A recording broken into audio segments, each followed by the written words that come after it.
गवार पति। एक लड़की की शादी उसकी मर्जी के खिलाफ एक सीधे साधे लड़के से करा दी जाती है, जिसके घर में एक माँ के अलावा और कोई नहीं है। दहेज में लड़के को बहुत सारे उपहार और पैसे मिले होते हैं। लड़की किसी और लड़के से बेहद प्यार करती थी और लड़का भी। लड़की शादी होकर अपने ससुराल आ जाती है। सुहागरात के वक्त लड़का दूध लेके आता है तो दुल्हन सवाल पूछती है अपने पति से। एक पत्नी की मर्जी के बिना पति उसको हाथ लगाए तो उसे बलात्कार कहते हैं या हक? पति, आपको इतनी लंबी और गहरी जाने की ज़रूरत नहीं है, बस दूध पी लीजिए। हम सिर्फ आपको गुड नाइट कहने आए थे। ये कहकर कमरे से निकल जाता है। लड़की मन मारकर रह जाती है क्योंकि लड़की चाहती थी कि झगड़ा हो ताकि मैं इस गवार से पीछा छुटा सकूं। लड़की घर का कोई भी काम नहीं करती, बस दिन भर ऑनलाइन रहती है और ना जाने किस किस से बातें करती।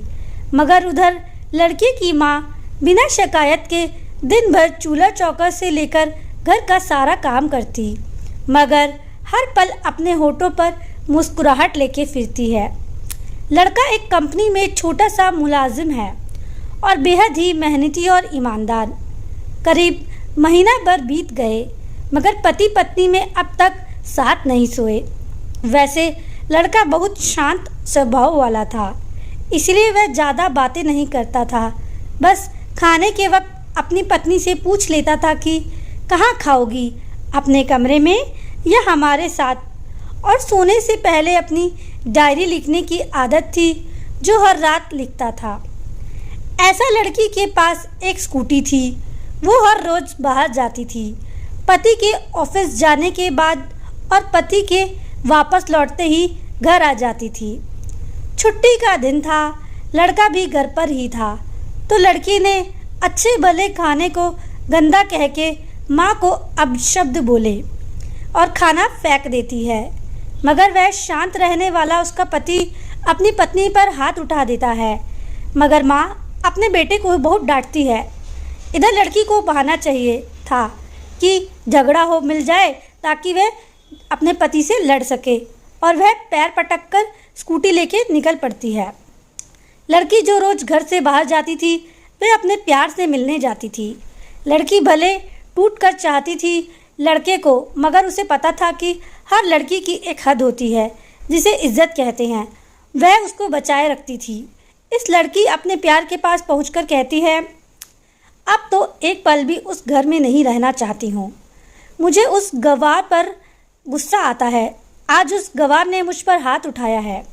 लड़का, अरे तुमसे तो कब से कहता हूँ भाग चलो मेरे साथ कहीं दूर, मगर तुम हो कि आजकल आजकल आजकल करती रहती हो। लड़की, शादी के दिन मैं आई थी तो तुम्हारे पास, तुम ही ने लौटाया था मुझे। लड़का, खाली हाथ कहाँ तक भागेंगे, तुम ही बोलो। मैंने तो कहा था कि कुछ पैसे और गहने साथ ले लो, तुम तो खाली हाथ आ गई थी। आखिर दूर एक नई जगह में ज़िंदगी नए सिरे से शुरू करने के लिए पैसे भी तो चाहिए ना। लड़की, तुम्हारे और मेरे प्यार के बारे में जानकर मेरे घर वालों ने बैंक की पासबुक, एटीएम और मेरे गहने तक रख लिए थे, तो मैं क्या लाती अपने साथ। हम दोनों मेहनत करके कमा भी तो सकते हैं। लड़का, अगर खाली हाथ भागते तो इश्क का भूत 2 दिन में उतर जाता, समझी। और जब भी तुम्हें छूना चाहता हूँ बहुत नखरे हैं तुम्हारे, बस कहती हो शादी के बाद। लड़की, हाँ शादी के बाद ही अच्छा होता है ये सब, और सब तुम्हारा ही तो है। मैं आज भी एक कुंवारी लड़की हूँ, शादी करके आज तक उस गवार के साथ सोई नहीं, क्योंकि तुम्हें ही मैं अपना पति मान चुकी हूँ। बस तुम्हारे नाम का सिंदूर लगाना बाकी है, बस वह लगा दो, सब कुछ तुम अपनी मर्जी से करना।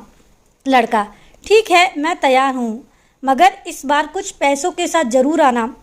यह मत सोचना कि मैं दौलत से प्यार करता हूँ, मैं सिर्फ तुमसे प्यार करता हूँ। बस कुछ छोटी मोटी बिजनेस के लिए पैसे चाहिए। लड़की, उस गवार के पास कहाँ होगा पैसा। मेरे बाप से 3 लाख रुपया और ऊपर से मारुति कार ली है, बस कुछ गहने हैं वो लेके आ जाऊंगी आज। लड़का लड़की को होटल का पता देकर चला जाता है। लड़की घर आके फिर से लड़ाई करती है, मगर अफसोस वह अकेली ही चिल्लाती रहती है। उससे लड़ने वाला कोई नहीं होता। रात 8 बजे लड़के का मैसेज आता है व्हाट्सएप पे कि कब आ रही हो। लड़की जवाब देती है, सब्र करो, कोई सोया नहीं है, मैं 12 बजे से पहले पहुंच जाऊंगी, क्योंकि यहाँ तुम्हारे बिना मेरी सांसें घुटती हैं। लड़का, ओके, जल्दी आना, मैं होटल के बाहर खड़ा रहूँगा, बाय। लड़की अपने पति को बोल देती है कि मुझे खाना नहीं खाना, मैं बाहर से खा लिया है, इसलिए मुझे कोई परेशान ना करे। इतना कहकर दरवाज़ा बंद कर देती है। पति बोलता है कि वह अलमारी में मेरी डायरी पड़ी है, दे दो, फिर बंद कर लेना दरवाज़ा, हम तुम्हें परेशान नहीं करेंगे। लड़की दरवाज़ा खोले बिना कहती है कि चाबियाँ दो अलमारी की। लड़का, तुम्हारे बिस्तर के पैरों तले है चाबी। मगर लड़का दरवाज़ा नहीं खोलती, जोर जोर से गाना सुनने लगती है। बाहर पति कुछ देर दरवाज़ा पीटता है, फिर हार कर लौट जाता है। लड़की ने बड़ी जोर से गाने बजा रखा था। फिर वह अलमारी खोलती है, देखती है कि उसने पहली बार अलमारी खोली थी, क्योंकि वह अपना सामान अलग अलमारी में रखती थी। अलमारी खोलते ही हैरान रह जाती है कि अलमारी में उसके पासबुक, एटीएम कार्ड थे, जो उसके घर वालों ने छीन रखे थे। खोल के चेक किया तो उसमें वह पैसे भी ऐड थे जो दहेज में लड़के को मिले थे, और बहुत सारे गहने भी थे जो एक पेपर के साथ थे। लड़की बेहद और हैरान और परेशान थी। फिर उसकी नज़र डायरी पर पड़ती है और वह जल्दी से डायरी निकालकर पढ़ने लगती है। लिखा था, तुम्हारे पापा ने एक दिन मेरी माँ की जान बचाई थी, अपना खून देकर। मैं अपनी माँ से बेहद प्यार करता हूँ, इसलिए मैंने जानबूझकर आपके पापा को प्रणाम करके कहा कि आपका ये अनमोल एहसान मैं कभी नहीं भूलूंगा। कुछ दिन बाद आपके पापा हमारे घर आए, हमारे तुम्हारे रिश्ते की बात लेकर, मगर उन्होंने आपकी हर बात बताई हमें कि आप एक लड़के से बेहद प्यार करती हो। आपके पापा आपकी खुशी चाहते थे, इसलिए वह पहले लड़के को जानना चाहते थे। आखिर आप अपने पापा की प्रिंसेस जो थी, और हर बाप अपने प्रिंसेस के लिए एक अच्छा ईमानदार प्रिंस चाहता है। आपके पापा ने खोजकर पता लगाया कि वह लड़का बहुत सी लड़कियों को धोखा दे चुका है और पहले शादी भी हो चुकी है, पर आपको बता न सके, क्योंकि उन्हें पता था कि ये जो इश्क का नशा है वो हमेशा अपनों को गैर और गैरों को अपना समझता है। एक पिता के मुंह से उसकी बेटी की कहानी सुनकर मैं अचंभित हो गया। हर बाप यहाँ तक शायद ही सोचे। मुझे यकीन हो गया था कि एक अच्छा पति होने का सम्मान मिले या ना मिले, मगर एक दामाद होने की इज्जत मैं हमेशा पा सकता हूँ।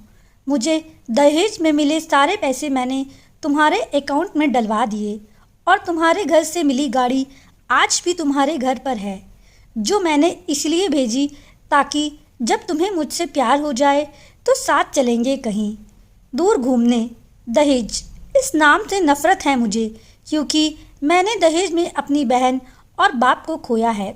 मेरे बाप के अंतिम शब्द यही थे कि किसी बेटी के बाप से एक भी रुपया न लेना, मर्द हो तो कमा के खिलाना, तुम आज़ाद हो, कहीं भी जा सकती हो। डायरी के बीच पन्नों पर तलाक के पेपर है, जहां मैंने साइन कर दिए हैं।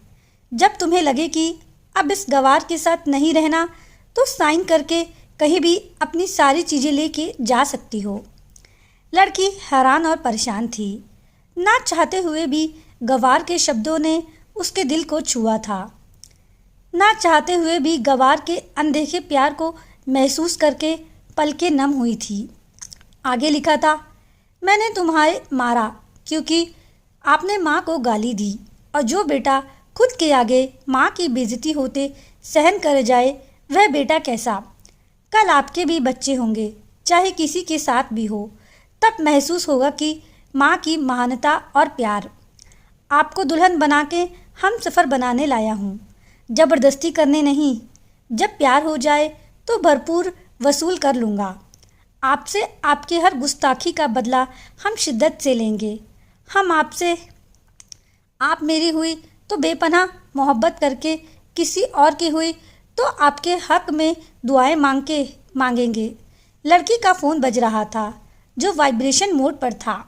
लड़की अब दुल्हन बन चुकी थी। पलकों से आंसू गिर रहे थे।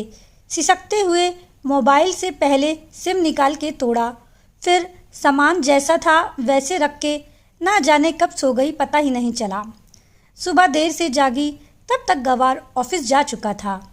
पहले नहा धोकर साड़ी पहनी, लंबी सी संदूर डाली, अपनी मांग में फिर मंगलसूत्र, जबकि पहले एक टिक्की जैसी साइड पे सिंदूर लगाती थी ताकि कोई लड़का ध्यान ना दे, मगर आज 10 किलोमीटर से दिखाई दे ऐसी लंबी और गाढ़ी सिंदूर लगाई थी।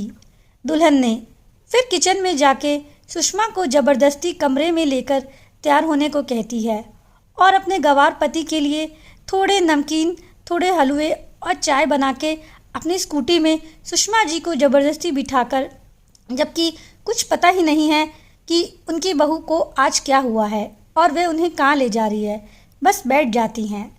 फिर रास्ते में सुषमा को पति के ऑफिस का पता पूछकर ऑफिस पहुंच जाती है। पति हैरान हो जाता है पत्नी को इस हालत में देखकर। पति, सब ठीक है ना माँ? मगर माँ बोलती है।